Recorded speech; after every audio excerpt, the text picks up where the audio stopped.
Car Media YouTube channel. I'm doing a little test here. Nothing huge, but I'm on here, trying it live, trying it face to face with the camera. And, I'm just going to talk for a little bit about some NASCAR stuff. Obviously, I got the set behind me. This is the Stock Car Media Inside the Garage set. I guess it's a little confusing to anybody who's never seen the podcast, but the podcast started off in a garage with my buddy Liam's truck as kind of the set. Well, that's under some maintenance, the truck is, and it's in pieces, so we're not doing it there lately. We're doing it here, and that's cool by me.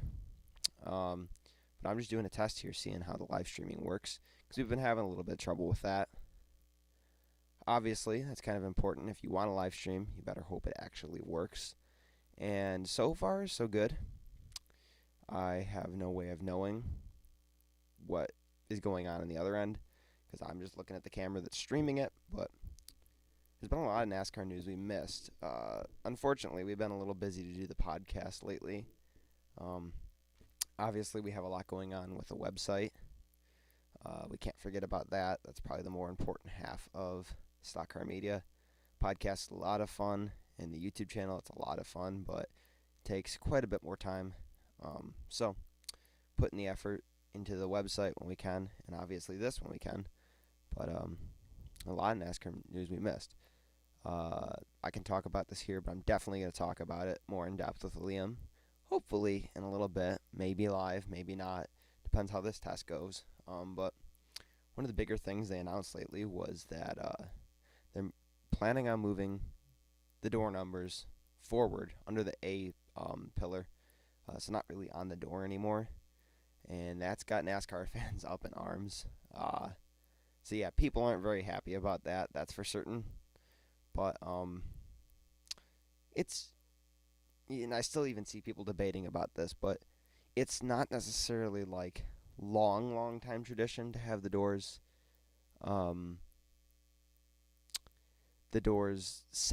numbers centered on the door, because like if you look back, probably late 70s is when they stopped doing it, but they put the numbers underneath like on the contingency panel underneath the A pillar before, so that was a thing.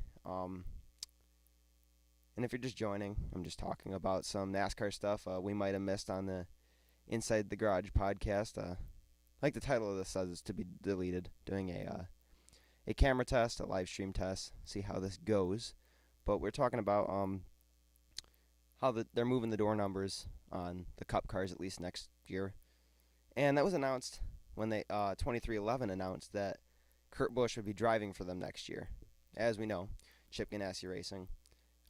They're not returning to NASCAR next year. They're done. They sold the track house.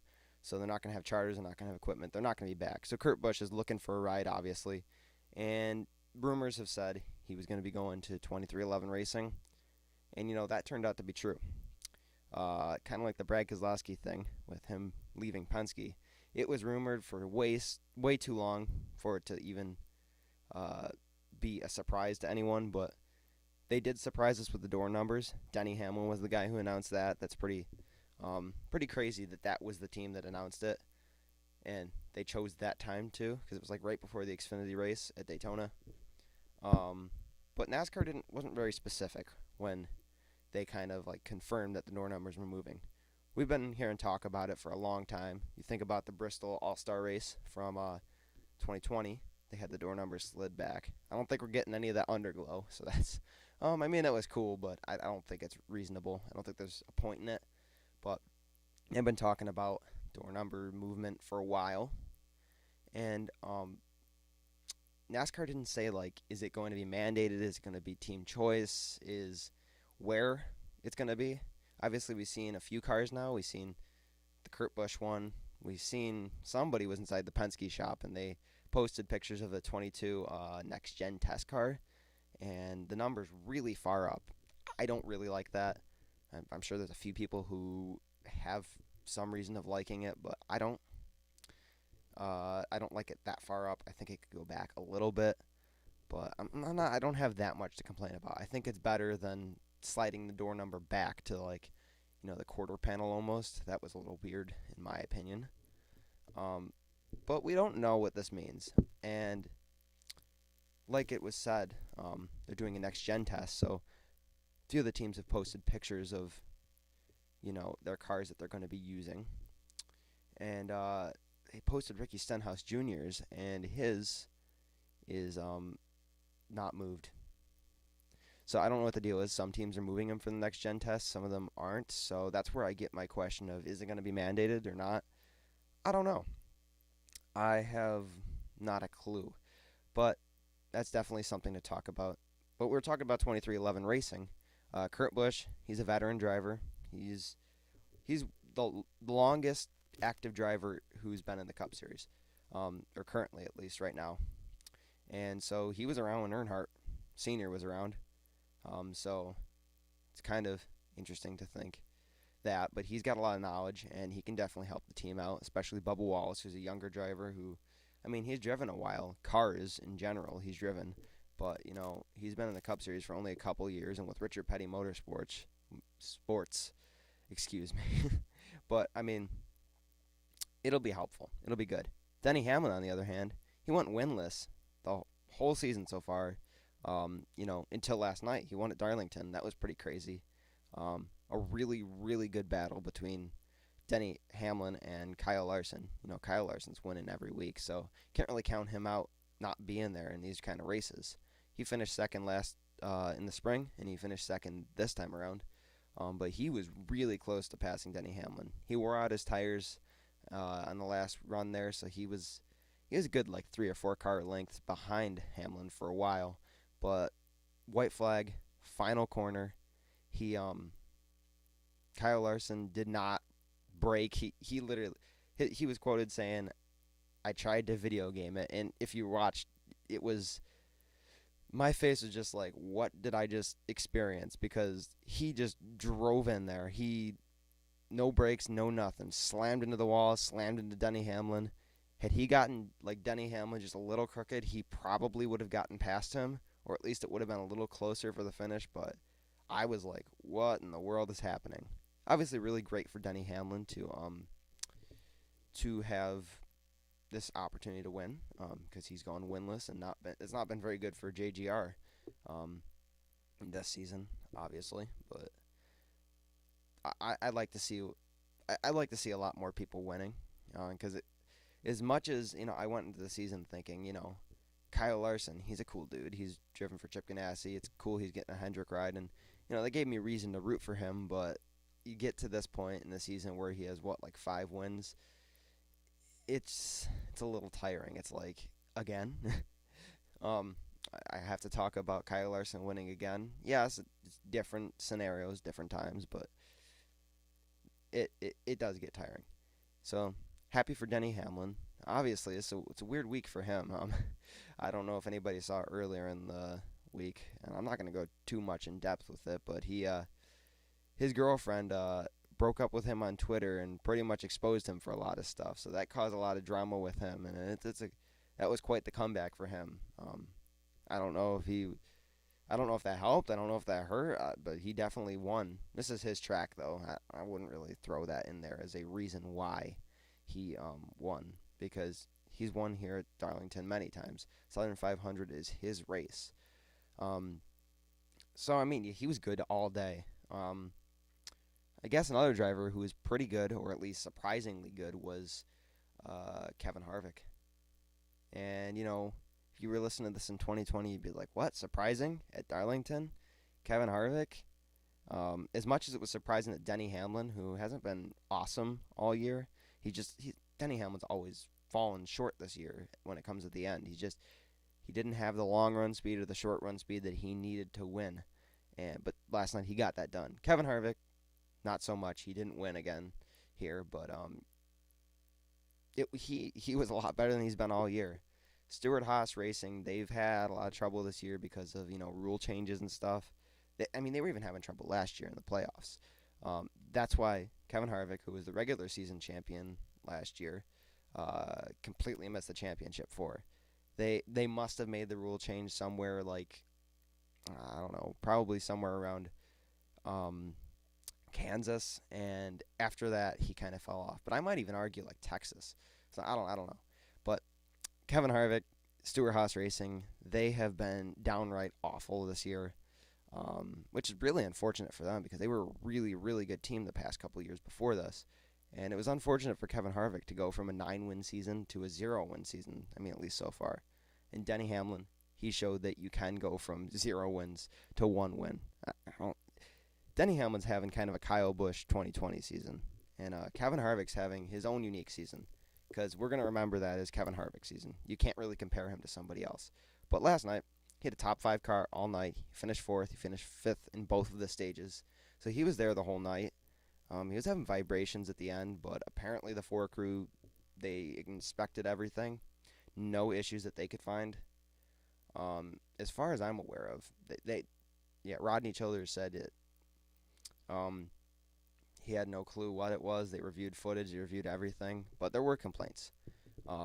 So, good night for Kevin Harvick. Not going to complain, and he shouldn't be complaining either.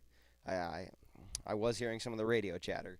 He was definitely complaining. Lots of swearing. But he had a better chance than he's had the rest of the year. I think the closest he's been... Well, I guess this might be the closest he's been to, like, having a good car all year. You look last week. He was leading at Daytona, but that doesn't really mean anything. He's never really been awesome at Daytona. He's not my pick as a super speedway driver, and so to see him leading at Daytona, that really tells me it was an accident. Last night was not an accident. It was a surprising comeback for Stewart-Haas Racing. Whether they keep that momentum or not, I'm going to lean on the side that they don't, because they've been all over the place this season. Right, Eric Almirola got a win before Kevin Harvick, and his was pretty accidental, just like strategy, and it was Loudon, and there's no lights there, so rain shortened the race and everything. So it's hit or miss with Stewart-Haas Racing, and I'm pretty sure unless they figure out something new, it's going to stay like that for the rest of the season. Who knows what they can find in the offseason, though. So yeah, it's pretty good for Kevin Harvick. Ross Chastain, I was talking about his Chip Ganassi counterpart, Kurt Busch a few minutes ago, but Ross Chastain, he had probably the best night or the best race of his Cup Series career so far. He's really good on the super speedways. 2 good weeks in a row, obviously. So we saw Daytona. He was doing really fantastic. He finished like 16th or something, but he was really hot there for a while. Like he was right on the money, and he was leading for about, I don't know, like 20 something laps, I believe. I might be wrong on that number, but quite a few laps he led. So Daytona was really good for him. I said kind of that Kevin Harvick was an accident at Daytona. I don't feel the same way about Ross Chastain, because you saw Kurt Busch, his teammate, was doing just as good, and they stayed where they stayed. Kevin Harvick was a little more all over the place, but Ross Chastain had an amazing night last night, and had the race gone a little longer, had there been a different pit cycle, had there been a caution, I think Ross Chastain would have had an opportunity to win that race. He had the fastest laps at one point, so he was a lot faster than even Kyle Larson. And it was actually a couple times he was faster than Kyle Larson, which surprises me, because if you know anything about Chip Ganassi Racing, you know that they buy their engines from Hendrick, and they usually buy lower packages. They don't have Hendrick Motorsports level engines. So the engine that's going in Kyle Larson's race car, or Chase Elliott's race car, you're not going to see that engine, that high level of an engine, winding up in Ross Chastain or Kurt Busch's race car. But the past couple of weeks, they've been or the past probably couple months, they've been on top of their game. Maybe it's probably not the engine. It probably has something to do with aero, or just some other way they found to manipulate the car, which, yes, that's probably some sort of cheating. But if you're not cheating, you're not winning. So that's one way I go about it. But they've been really good. And that just surprised me that Ross Chastain was turning those fastest lap times last night. He was on top of his game. He tried to pass Larson, but tire fall off stinks at Darlington. part of the reason Darlington's such a fun race to watch. But trying to pass there, you'll kill the tires, and Kyle Larson showed that very clearly. He really showed that you got to be careful with your tires there. It's a lot like Atlanta was. I don't really know what we're gonna see next time we go there. Well, that's this fall. It's coming up, ain't it? That's gonna be interesting. Because that was one of the toughest tracks on tires, and at this point, it was a bigger track. But at this point, we're gonna have to see something new there, which will be interesting because they're rebanking it and everything. It's an unknown on the schedule here. But Darlington, you kind of know what to expect. They repaved turn 2, I believe. Yeah, I don't know. Darlington's a fun race. Who else was on that list of drivers? Well, we can go to drivers that had a bad night. Kyle Larson was probably the only good Hendrick car last night. I mean, the other cars had speed. You see, well, we could talk about Alex Bowman, and that leads into William Byron. Beginning of the race, probably like 15, 20 laps in, Alex Bowman, who had already been struggling with electrical issues, nobody really figured that out. He blew a right front, I believe, and wham, right into the wall. And so he hit the wall, and who was behind him? That was that was his teammate William Byron, and William Byron just ran into the side of Alex Bowman. So both their cars got damaged right way early in the race, and Alex Bowman was struggling with electrical stuff. That was the extent of the damage that Alex Bowman actually received, but I think he finished like 24th or something. He kind of limped the rest of the race, and you don't want to limp at the Southern 500 because that's a long race. Started at 6, ended at like 11. It's a long race, 500 miles on a short track, so well, I guess you could argue whether it's a true short track or not, but it's shorter than most. So that's not a race you want to be in Alex Bowman's shoes, but William Byron, he worked his way back up to like top 10 or whatever, and then he lost his foothold on the whole thing. He blew a tire. I think he was having an ill handling car. Most people actually were last night. That's actually surprising, but his car wasn't handling like he wanted it to, and then he blew a tire straight into the safer barrier, and he had not slowed down because it was the corner. He was trying to slow down and he couldn't. So that totaled his car straight to the garage for him. Chase Elliott, he was actually doing pretty well in the beginning half of the race, but when the sun sets down, temperatures change, weather's different. We saw Chase Elliott, he kind of lost his foothold on that car too. He was falling back in the field, and he was not having a fun time, and he was battling hard for every position he had. Unfortunately, he got taken 3 wide with Bubba Wallace and Christopher Bell, and that led him to it was a restart, so you only have half of the front stretch to get things straightened out, and unfortunately they didn't get straightened out. They got taken 3 wide, and Chase Elliott, who was on the top, you can get through the corners 3 wide, but everything has to go right, and I'll tell you, everything did not go right for Chase Elliott. He got slammed into the wall, and then to get a tire go down, so he then uncontrollably drove into the wall, and he broke a lot of the front wheel assembly on that car. So they tried to work on it, and they got to the point where they said, you know what, we only have 6 minutes on the damaged vehicle policy. We're just going to take it to the garage, which is unfortunate because not that I'm a huge Chase Elliott fan or anything, but that was a pretty cool paint scheme, and it had a pretty cool reason that it was running. It was designed by children, it was one girl. She's a cancer patient at a children's hospital in Atlanta, Georgia. So it was a little, kind of sad that happened, but has a lot more scratches and marks on it, which will be all the better for the auction they're doing with that. Has a lot of character to it. So you can't really complain about that because they're going to make a lot of money for that hospital. They're auctioning off the radios, the helmets, the race gloves, the fire suit, everything. Basically everything they brought to that race is getting auctioned off and given to that hospital. And it was awesome that Napa got in on that because that was actually one of Napa's races. And they, they gave it up for those kids, so that's pretty cool. Because they didn't really have room for another weird sponsorship thing. They had a lot. They have them all sold pretty much at Hendrick, uh, except for like Kyle Larson was this year, but that's a whole different story.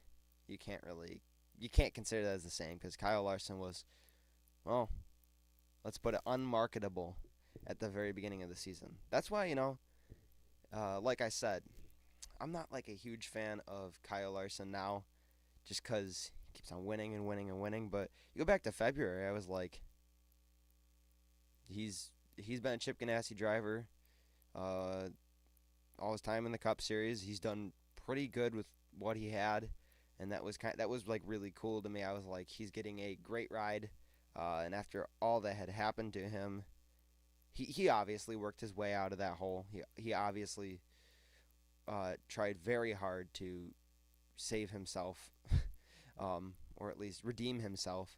So I thought he put in enough effort. I thought he was a great driver, and he obviously is a great driver. But I thought very well of him because of all those things, and um, so that's and part of the unmarketability and everything was half the reason I liked him because it's kind of like you got to support somebody if they can't be supported on the big scale. Um, and it's not like he was my favorite driver. He obviously, well, I don't think anybody would have picked him to win the regular season championship, and I don't know. It looks like he's going for the the playoffs championship, like the whole season champion, and I wouldn't have picked that. He's not my favorite driver, but yeah, cool dude. But he had a good race here at Darlington. He won stage two, and he pert near won the whole race. If he had just thought his way through it a little more, if Denny Hamlin didn't think through it a lot more, because Denny Hamlin blocked hard. Denny Hamlin, he knew that was coming. I heard a post race interview with him, and Denny Hamlin said, I was freaking out the whole last lap.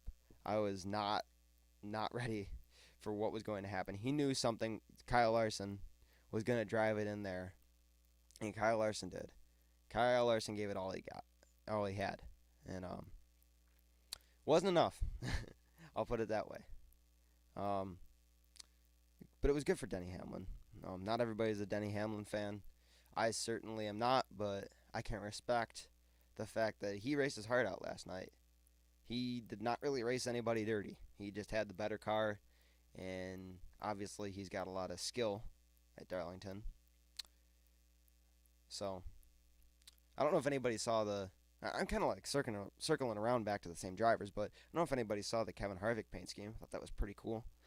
I didn't get a chance to post on that, but it was a Kel Yarborough scheme from like 1979, and it was a Busch. I don't know if it was a Busch light paint scheme originally, but I think it's funny how I just said Busch and like I was thinking, and so I just the commercials they always say Busch, and I did that on accident. But pretty cool paint scheme. What's another cool paint scheme that was out on the track tonight? I do like that Ross Chastain paint scheme. Like I said, circling back to the same people, but I like that paint scheme with the French fries. I don't like the McDelivery or something. The words on the side are in like purple, and it looks kind of weird. But Rick Ware Racing, 2 weeks in a row, they took themselves out. Obviously, it was worse at Daytona because they were going a lot faster. Well, maybe. Oh, I don't know. I don't know what their top speeds were, but they definitely were. They weren't black flag for slow speeds, so they were safe there. But they were definitely. They all hit each other. Three of the cars. They only had one left on the track. Josh Bilicki, and he scored like a top 10. I think he finished 10th last week, which is good for him. Not for anybody else who wrecked out of the Rick Ware Racing, but I don't remember who crashed with who last night. But obviously Cody Ware crashed. I don't know if anybody heard, but he got carbon monoxide poisoning. Not necessarily a huge Cody Ware fan, but I can respect the guy. He's a very good driver. I believe he's a champion in the Asian Le Mans series. So he's got talent. He doesn't have the cars to back it up, even though it's family relation. But Yeah, I'm happy he's okay. You never want to see a driver hurt. Um, let's see. Like I don't know if anything's changed here, but doing a test here, checking out live streams, making sure everything works. And so far, I think so good, but it's gonna get deleted. All of this. I'm just talking, spending my time here, making sure it works, getting plugged in, um, and hopefully everything turns out well. Hopefully nothing's seriously horrible on anybody else's end, but we'll have to see. Um, who else showed their hand? Ryan Blaney. Ryan Blaney had a pretty good night until Leon there, but he's had a pretty good past couple weeks. He run one there. There, you got it out, Ryan. He won two races in a row the past couple weeks here. Michigan and Daytona. Daytona was a little bit of an accident, but that's okay because he won. He still got the points for that, and he still got to go to victory lane, and they're still making a victory diecast, so that was good for him. But he had a pretty good race here. Um, he lost. He had a lot of brake fade towards the end of the race, and eventually he lost control of the car. He spun it, but he didn't hit anything. He lost one position, which that was pretty good. I think he had to go to the back of the field though for speeding on pit road, or no, was it speeding? I don't know. He had some penalty where he had to go to the back of the field for it, so that hindered his race too. But he really wasn't doing that awful because until he spun, I think he had made it from the back of the field all the way to the front. So, um, who else was doing long pit stops? Well, let's think about pit stops. Kyle Larson, they were doing really fast pit stops. I think they almost missed a lug nut, so I'm surprised he didn't get anything in post-race inspection because I was watching that. I was watching the pit stop, and the tire guy or the yeah, they barely got that lug nut on. I'm not even sure it was tight, but that was the last pit stop, so it was pretty surprising. Ross Chastain had the fastest pit stop of the night, or one of them at least, which is pretty cool. Like I said, Chip Ganassi Racing, they're not going to be here next year. It seems like they're willing to throw as much money as they need into this because they're not afraid. I can tell. like, I don't know. I'm not in. I'm talking good about a lot of people, but I'll be 100% honest with you. I'm not really a Chip Ganassi Racing fan. I have a lot to say about them, but I'm not really a fan of them. But they are Chip Ganassi. He's not afraid to spend his money in the final races that he's in the sport because they have been wicked fast the past few weeks. And Ross Chastain's not even in the playoffs. If he had won last night, he would have been like one of the first drivers to or win in the playoffs after they didn't make it to the playoffs. So that would have been really cool. Didn't happen. Fell short. Um, who else was having? Well, I guess a lackluster night was Austin Dillon. Remember last year he was battling really hard with Kevin Harvick, and I was like, I remember that race, and I was amazed by his performance then. He didn't have that performance last night. He did not. I think he got to like 10th or something, but he was kind of there the whole night. He never really got past the top 10. Kind of stinks for him. Tyler Reddick, he was doing well in the beginning of the race, but a lot like Kevin Harvick. There's a lot of guys you can compare. I mean, you can't compare Kevin Harvick's season, but Kevin Harvick had RCR speed, which hasn't always been true this season for him, so that was pretty good. Or I guess you could put it the other way. Tyler Reddick had Stewart-Haas racing speed. I don't know which is better or which is worse, but that was the fact of the matter. And so Tyler Reddick, he started pretty well, pretty high up in the field in like I don't know, like row 4 or something. I'm guessing. I don't have the actual facts on that, but he did start up pretty far forward in the field, and he was actually able to stay there for a while. But when the sun set, his car became ill handling. He was losing it, and he was not happy. He was upset. He didn't have much to say about the car. I heard on the NBC broadcast. He didn't know what was wrong with the car. He just knew he couldn't get the thing to go. And I don't remember where he finished, but he definitely struggled. And he's not the guy you want to see struggling, right? Because he needs to win. I think he could get in on points still, but He's very unpredictable driver. Count I wouldn't count on points getting him in.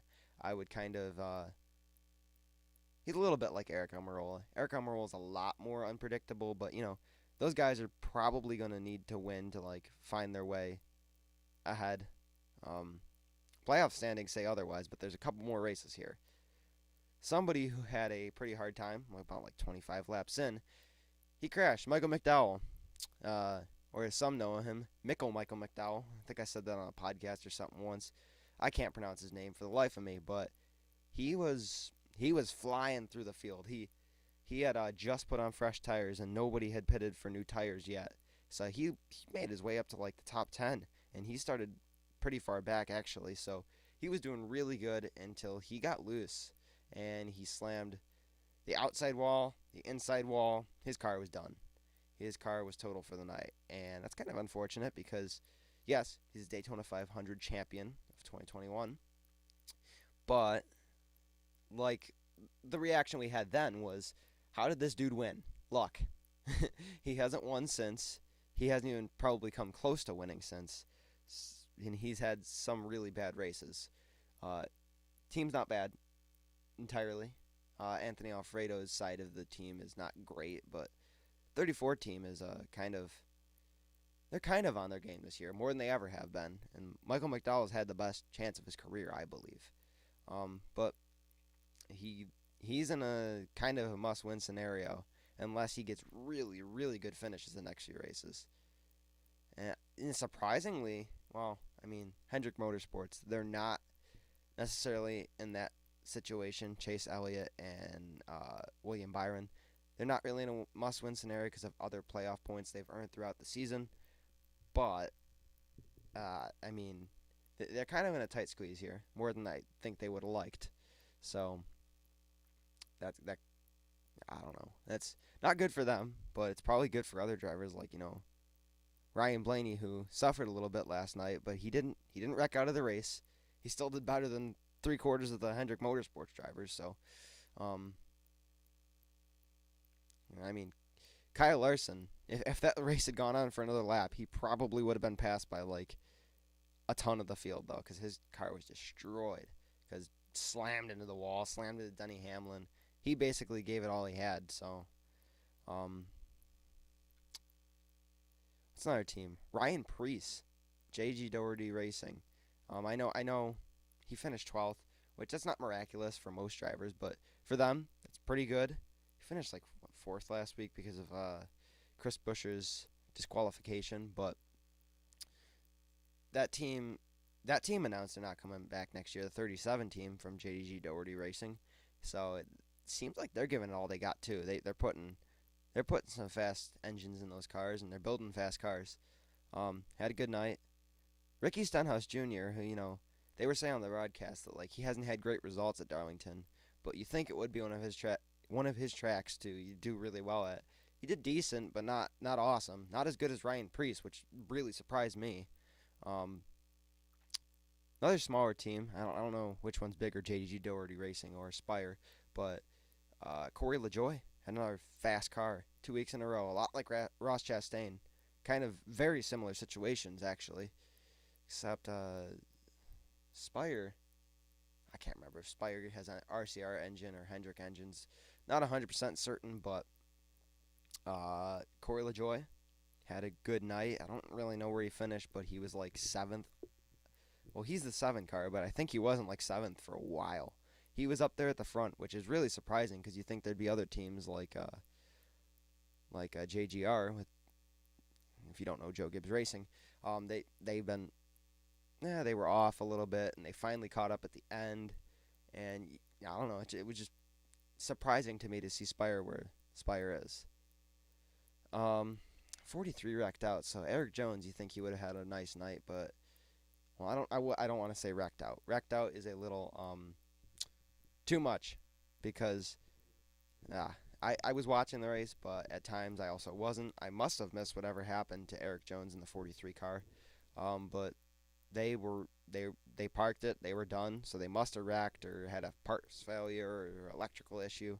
Not quite sure, but Darlington is Eric Jones' track. He's won there before. with Joe Gibbs, but this is his track. You think he'd probably get like a top 15 or something with Petty. Unfortunately, he didn't because of whatever issue took him out. But I was watching it before. He really wasn't up there anyways. It's interesting to see that a lot of the tracks Eric Jones would have normally been good at, Petty equipment's not been so nice to him with. So he's that car is really like a top 20 car. It's usually finishing like 24th or something. 2311 Racing with their 23 entries, about the same way. He's got a lot of Bubba Wallace has got a lot of publicity because of Michael Jordan, but for the most part, nothing really changed with the speed. He has Richard Petty Motorsports speed in a Toyota with Denny Hamlin and Michael Jordan. So that's something to think about. And I got my thoughts out here. One person's been on here a while, so that's pretty cool. I might know that person, I might not. I don't know, but I've been testing this. I think it's been going well. Whether it has or hasn't, I won't be able to know until a couple minutes from now. But been testing this to get prepared for hopefully the podcast in a little bit here. Obviously going to talk this through with Liam, my Inside the Garage counterpart here. But we're going to talk it out. He's going to give you his opinions. I think I just gave mine. This won't stay on here long. It'll probably be deleted within, half hour or so. But thanks for tuning in. Whoever's watching, thanks for listening to me ramble while I'm watching all this stuff on my screen, seeing how it's going. If you're interested in anything I talked about, there's a lot of that stuff over on the Stock Car Media website, stockcarmedia.blogspot.com. You can find it all there. It's updated pretty quick. We're also on our social media accounts at Stock Car Media on Twitter, Facebook, Instagram. You can find us there. We try and post. Instagram's probably less, but we have a lot of stuff there. But yeah, if you like what you heard here, I can guarantee it'll be a little bit better in a little bit with Liam. Well, hopefully in a little bit with Liam. We'll have a lot more to talk about, and if you liked what you heard, there's also our website if you don't have time to tune in to this. I can guarantee the podcast will be up at some point, so you can tune into that. But thanks for hanging out. See you later.